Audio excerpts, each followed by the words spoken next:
one of the things that I've been really a troubadour about lately is, first of all, and we'll get into this too, I don't like the term working interview.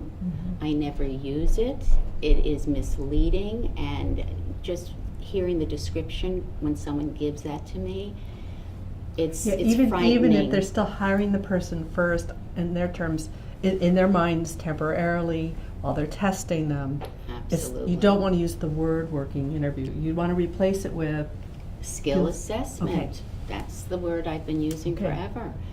But here's the thing, if they, when I say this, all of a sudden we have, as Oprah would say, a lot of aha. Think about this.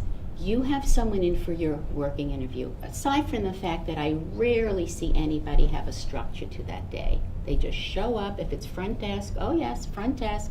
Sit at the front desk, answer the phone.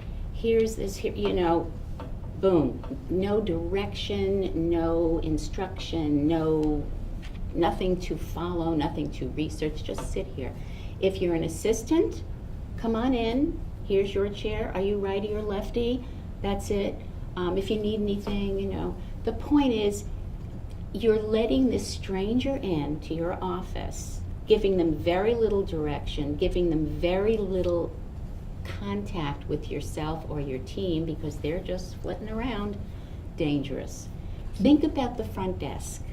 Think about the front desk. The front desk is open air for them. Socials, names of patients. They're sitting up there by themselves and they're looking and they're saying, oh, I know this. This is my neighbor. Why doesn't anyone realize in order to have someone in that position, particularly by themselves, and this happens a lot when you're looking to hire front desk, just one person, she's by herself. Think about what she's got in front of her. It's an absolute gold mine. You absolutely should do a background check before this person, anyone, even the hygienist, comes in. No one does it, no one thinks about it, but when I bring it up, all of a sudden it's, my goodness, I never thought of it. But here's even a better way to do it. And this is what I will admit, this is new for me, but it hit me all of a sudden about a year or so ago.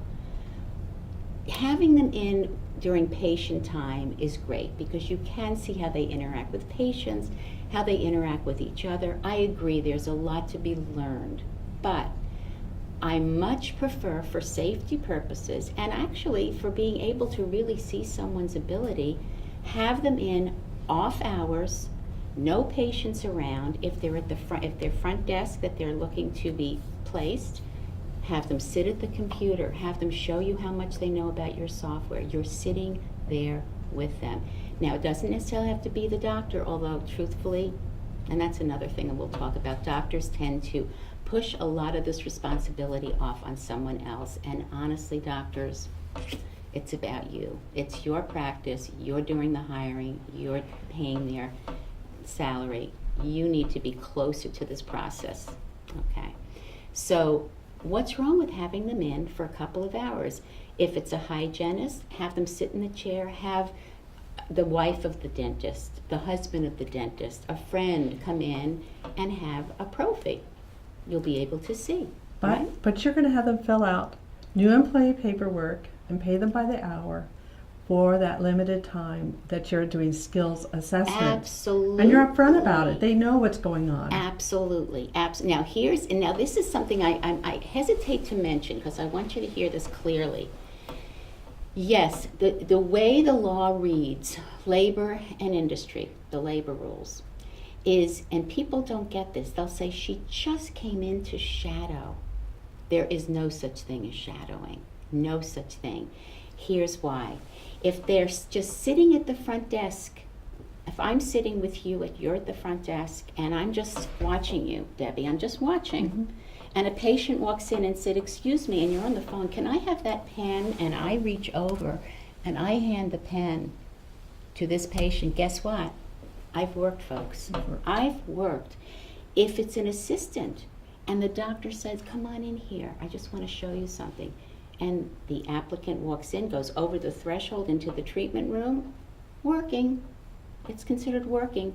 You don't want to take a chance. You must. And the way the law reads, okay? And please hear me out. Let me finish the sentence before you start doing the happy dance.